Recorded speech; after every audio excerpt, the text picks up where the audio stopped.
आज से ठीक एक महीने पहले उद्धव ठाकरे ने महाराष्ट्र के मुख्यमंत्री पद से इस्तीफा दे दिया था। उनके 54 विधायकों में से 40 ने ठाणे के मजबूत नेता एकनाथ शिंदे के नेतृत्व में उन्हीं के खिलाफ विद्रोह कर दिया। इसकी पटकथा 20 जून को विधान परिषद चुनाव के दिन ही लिखी जा चुकी थी। एक सप्ताह के भीतर ये तो स्पष्ट हो गया था कि ठाकरे के नेतृत्व वाली महाराष्ट्र विकास आघाड़ी सरकार का अस्तित्व खतरे में है। शिवसेना प्रमुख अपने विधायकों को विद्रोही खेमे में शामिल होने से नहीं रोक सके। इसके बाद ये स्पष्ट हो गया कि उनकी सरकार गिर जाएगी, क्योंकि विधानसभा के पटल पर बहुमत के लिए जरूरी 145 के आंकड़े से वो पीछे आ गए। इसके बाद उद्धव ठाकरे ने 29 जून को मुख्यमंत्री पद से इस्तीफा दे दिया। उन्होंने 2 साल और 7 महीने तक महाराष्ट्र के शासन को संभाला। बीजेपी के समर्थन से एकनाथ शिंदे मुख्यमंत्री बने। देवेंद्र फडणवीस ने शिंदे के साथ उप मुख्यमंत्री पद की शपथ ली। बीजेपी आलाकमान के इस निर्णय ने महाराष्ट्र सहित पूरे देश को चौंका दिया था। इसके बाद एक महीने में महाराष्ट्र की सियासत में ठाकरे बनाम शिंदे की कई कहानियां देखने को मिली, सुनने को मिली, पढ़ने को मिली। शिवसेना में सभी को ऐसा लगा कि एमवीएस सरकार को गिराने के बाद शिंदे का विद्रोह रुक जाएगा, लेकिन उन्हें उस समय ये झटका लगा जब ये स्पष्ट हो गया कि मुख्यमंत्री बनने के बाद शिंदे का लक्ष्य शिवसेना पर नियंत्रण रखना था। एकनाथ शिंदे के शिवसेना पर फुल कंट्रोल का पहला कारण दल बदल विरोधी कानून है। इसके प्रावधानों की जटिलताओं से बचने के लिए वो पार्टी पर कब्जा जमाने की कोशिश कर रहे हैं। दूसरा कारण ठाकरे हैं, जिनके लिए शिवसेना को पुनर्जीवित करने की कोशिशें जो हैं वो बेहद जरूरी हैं, वो मुश्किल होती जा रही हैं। उनके सियासी वजूद को अब संकट में डालने की मंशा एकनाथ शिंदे गुट की साफ दिख रही है। और जो उद्धव ठाकरे हैं वो बीजेपी पर शिवसेना को खत्म करने की राजनीति करने का आरोप लगाते रहे हैं। दल बदल विरोधी कानूनों के प्रावधान के तहत किसी भी टूटे हुए गुट को मूल पार्टी से अलग होने के बाद विधानसभा में किसी भी मौजूदा दल के साथ विलय करना पड़ता है। इसका मतलब साफ है कि शिंदे गुट को कानून के तहत अयोग्यता को रोकना है अगर, तो बीजेपी या किसी अन्य पार्टी के साथ विलय करना होगा। गुट अपना अलग अस्तित्व बनाए रखने में सक्षम नहीं होगा। इसका मतलब ये भी होगा कि शिंदे निर्णय लेने के लिए स्वतंत्र नहीं होंगे, क्योंकि उन्हें उस पार्टी के आदेश का पालन करना होगा जिसमें उन्होंने विलय किया था। उनके साथ आए ज्यादातर बागी विधायकों को भी ये मंजूर नहीं होगा। डेप्यूटी स्पीकर नरहरि झिरवाल ने दावे को अस्वीकार करते हुए राज्यपाल बीएस कोश्यारी ने शिंदे और फडणवीस को ठाकरे के इस्तीफा देने के बाद सरकार बनाने की अनुमति दे दी थी। शिंदे फडणवीस सरकार ने 164 वोट के साथ विधानसभा अध्यक्ष के रूप में राहुल नार्वेकर को चुना और नए स्पीकर ने शिंदे के नेतृत्व वाले धड़े को शिवसेना के रूप में मान्यता दी। इससे ठीक 10 दिन पहले शिंदे ने अपनी राष्ट्रीय कार्यकारिणी का गठन किया और उसे अपने वफादारों से भर दिया। उन्होंने उद्धव ठाकरे को शिवसेना प्रमुख बनाए रखा और ठाकरे ने निश्चित रूप से इस प्रयास को अवैध करार दिया। इसके साथ ही शिवसेना के 19 लोकसभा सांसदों में से 12 ने शिंदे के प्रति अपनी निष्ठा का ऐलान कर दिया। यहां तक कि दक्षिणी मध्य मुंबई के सांसद राहुल शिवाले को अपने समूह के नेता के रूप में नियुक्त करने के अनुरोध के साथ लोकसभा अध्यक्ष ओम बिरला को एक चिट्ठी भी सौंपी गई।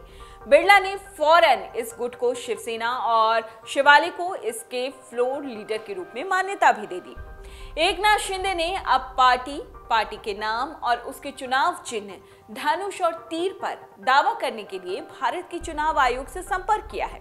उनके इस कोशिश से पार्टी पर कब्जा करने के पीछे उनका दूसरा मकसद ध्यान में जरूर आता है। शिवसेना का महाराष्ट्र में मुंबई और मुंबई से सटे इलाकों के अलावा कोंकण, उत्तर और मध्य महाराष्ट्रीय क्षेत्रों में भी खासा दबदबा है। गढ़ता एक वक्त शिवसेना का ये। शिवसेना ने हमेशा अपने मतदाताओं को जीतने के लिए भावनात्मक पिचों का इस्तेमाल किया है। मतदाता में इसके संस्थापक बाल ठाकरे के प्रति भी निष्ठा है। उनके बेटे और वर्तमान शिवसेना प्रमुख उद्धव ठाकरे शिंदे के नेतृत्व वाली विद्रोहियों के खिलाफ ज्वार को मोड़ने के लिए उसी भावनात्मक पिच का इस्तेमाल कर रहे हैं। शिंदे का उद्देश्य जो है वो आधिकारिक पार्टी और उसके चुनाव चिन्ह को अपने हाथ में लेना है, अपने गुट को असली शिवसेना के रूप में स्थापित करना है, घोषित करना है। उनकी योजना बीजेपी के साथ गठबंधन में आगामी निकाय चुनाव लड़ने की भी है।